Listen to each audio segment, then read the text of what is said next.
அஸ்ஸலாமு அலைக்கும். Welcome to அழகு கிச்சன். பிள்ளைங்களாம் எப்படி இருக்கீங்க? நல்லா இருக்கீங்களா? சந்தோஷமாக மகிழ்ச்சியாருங்க. இன்றைக்கி சும்மா சிம்பிளாக ஒன்று செய்வோமா? என்ன காலிஃப்ளவர் அப்படியே கொத்து மாரி ஒன்று செய்ய போகிறோம் இன்றைக்கி வித்தியாசமாக. பார்ப்போமா என்னன்னு. இன்றைக்கி வாங்க கொஞ்சம் வெந்நீரை போட்டுக்கிட்டேன். ஏன்னா வெந்நீரை போட்டு இந்த காலிஃப்ளவரை இந்த பிறகு இவ்வளோ பெருசாக சுத்தம் பண்ணி வச்சுக்கிட்டேன். நல்லா இருக்கா? இதை வெந்நீரை தூக்கி அதை ஊற்றிடுவோம். கொதிக்க வச்சுக்க வேணாம். என்னென்னா சின்ன சின்ன புழு இருந்தால் செத்து போயிடும்.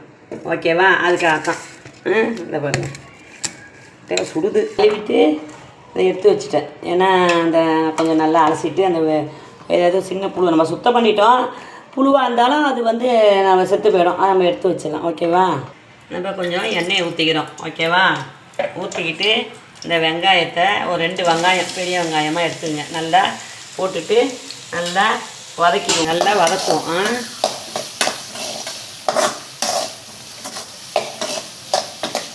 கொஞ்சம் வதங்கிட்டாச்சா? வதங்கினோடனே பெருஞ்சீரகத்தூள் கொஞ்சம் ஒரு ஸ்பூன் போட்டுங்க. இந்த பாருங்க, பெருஞ்சீரகத்தூள் ஒரு ஸ்பூனு. என்ன மஞ்சத்தூள் ஒரு 1/2 டீஸ்பூன் மாரி போட்டுங்க. இந்த பாருங்க, மஞ்சள் தூள் போட்டுக்கிட்டோமா? கரம் மசாலா கொஞ்சம் வச்சுருந்தேன்னா என்ன ஒரு ஸ்பூன் போட்டால் போதும். இந்த இருக்கிறத கொட்டிட்டேன். வீட்டில் இதான் இருந்துச்சு இப்போதைக்கு. இனிமேல் அரைக்கணும். அதோட அதை போட்டாச்சு. அதுக்கு தகுந்த மாதிரி நல்லா இது பாருங்க, ஒரு ஸ்பூன் மிளகாத்தூள். நீங்கள் உரப்பு வேணும்னா இந்த பாருங்க, நாங்கள் எவ்வளோ உரப்பு வேணும் அதனால் 1.5 ஸ்பூன் போட்டுக்கிட்டோம். போட்டுக்கிட்டு ஒரு வதக்க வேண்டியதுதான். ஓகேவா? தேவையான அளவு நம்ம உப்பு போட்டுக்குங்க. இதோட கொஞ்சோண்டு கருவேப்பில்லை. இந்த பாருங்க, கருவேப்பில்லை போட்டுக்கிட்டேன். இதை ஒரு கிண்டுவோமா? இப்படி மசாலாம் போட்டுக்குங்க. அப்போ தான் நல்லாயிருக்கும். இந்த காலிஃப்ளவரை இதில் கொட்டிடுவோம். உங்களுக்கு தேவையான உரப்பும் அதேமாரி போட்டுக்குங்க. உப்பும் உங்களுக்கு தேவையானதை போட்டுக்குங்க. ஓகேவா? இதை போட்டு ஒரு கிண்டுவோம். நல்லா கிண்டிட்டோமா அந்த பாருங்கள், தண்ணியை ஊற்றி நம்ம கொஞ்சம் வேக வைப்போம். அதெல்லாம் சூப்பராக இருக்கும் டேஸ்ட்டாக சாப்பாட்டுக்குன்னு வச்சுங்க. ஓயாமல் எண்ணெயில் பொரிச்சு பாகாடா திங்கிறதோட இப்படி செஞ்சு பாருங்கள். காலிஃப்ளவரை நல்லா சாப்பாட்டுக்கு நல்லாயிருக்கும். நம்ம எல்லாத்துக்கும் செஞ்சுக்கலாம். இது வேகட்டும். ஓகேவா?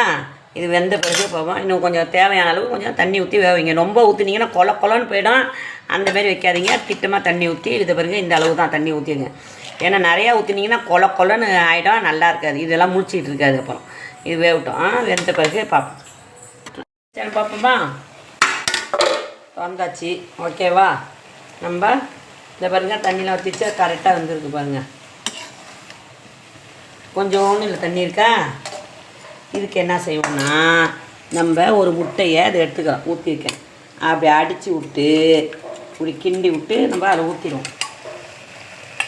கிண்டி விட்டு ஊற்றிட்டு இதை செஞ்சிட்டோம்னா சுட்டா சரியாயிடும். இப்போ பாருங்கள், நீங்கள் காலிஃப்ளவர் போட்டு கிண்டுனீங்கன்னா காலிஃப்ளவர் எல்லாம் கொத்து பரோட்டா மாரி ஆகிடும். என்ன நல்லாவே இருக்காது. நீங்கள் இப்படி செஞ்சுட்டு நம்ம என்ன செய்கிறோம், அப்புறம் தான் நம்ம இதை கிண்டணும். ஓகேவா? அப்போ தான் காலிஃப்ளவர் முழுசாகவும் இருக்கும். முட்டையும் 4 இடத்துக்கு போகும். என்னடா இப்படி வளன்னு பேசலான்னு நினைக்கிறீங்களா? சரி, பாட்டிமா பேசுகிறேன்னு நினச்சி கேட்டுட்டுருங்க சந்தோஷமாக. அவ்வளோதான். எப்படி இருக்குது? பார்க்கவே அழகாக இருக்கா? இதில் நம்ம என்ன செய்வோம், எப்போதுமே சும்மா விட்டுற மாட்டோம். உடனே அதில் கொஞ்சோண்டு மல்லி. ஓகேவா? மல்லியை தூவி விட்ருவோமா செரிமானத்துக்கு? அவ்வளோதான். கட் பண்ணிட்டு அதையும் கிண்டிடணும். அப்போ தான் அந்த ஃப்ளேவர்லாம் இறங்கும். அப்படியே தூக்கி மேலே தூவி விட்டுட்டு அப்படியே விட்டுறக்கூடாது. பிரியாணிக்கு தூவுற மாரி. என்ன இதை வச்சிடணும். அவ்வளோதான்டா சொல்லுங்க. ஓகேவா? எப்படி இருக்குது? பார்க்க கலர்ஃபுல்லாக இருக்கா? அப்படியே வச்சு சாப்பிட்டீங்கன்னா சூப்பராக சோறும் அதுவும் நல்ல காம்பினேஷன் நல்லாயிருக்கும். அடுப்பு ஆஃப் பண்ணிடுவோமா? அடுப்பு ஆஃப் பண்ணிடுவோம். பாருங்கள், சோறை வச்சுட்டேன்னா அப்படியே ஒரு தொட்டு காலிஃப்ளவர் அள்ளி அப்படி வச்சோன்னு வச்சிங்க, அப்படி கடன்னு உள்ளே போயிடும். இதை வச்சு நீங்கள் இந்த பரட்டி இதை பாருங்கள் சாப்பிட்டுக்கலாம். ஒரு முட்டைலாம் சுடுது.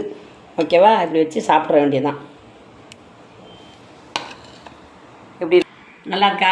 பாருங்கள், சப்ஸ்கிரைப் பண்ணுங்கள். பிடிச்சிருந்தா லைக் பண்ணுங்கள், ஷேர் பண்ணுங்கள். இனிமேல் வீட்டில் என்னென்ன சமைக்கணும்னோ நாங்கள் சாப்பிட்றதும் சரி உங்களுக்கும் நான் போட்டு விட்டுறேன். நீங்களே சமைச்சு சாப்பிட்டு நல்லா இருக்கான்னு கமெண்ட் பண்ணுங்கள் சொல்லுங்களா. ஏன்னா பிள்ளைங்க நிறைய பேர் கேட்குதுவோ நீங்கள் சமைக்கிறதே போடுங்கன்னு. அது வளையல, இப்போ வளையிட்டோம். ஓகேவா? அதனால் இப்போ இனிமேல் அதை போட்டுருவோம். இனிமேல் பாருங்கள், வாயில நுழையில இன்ஸ்டாகிராம் போங்க. இன்ஸ்டாகிராம்லேயும் பாருங்கள். ஓகேவா? பசலாம் வாங்க.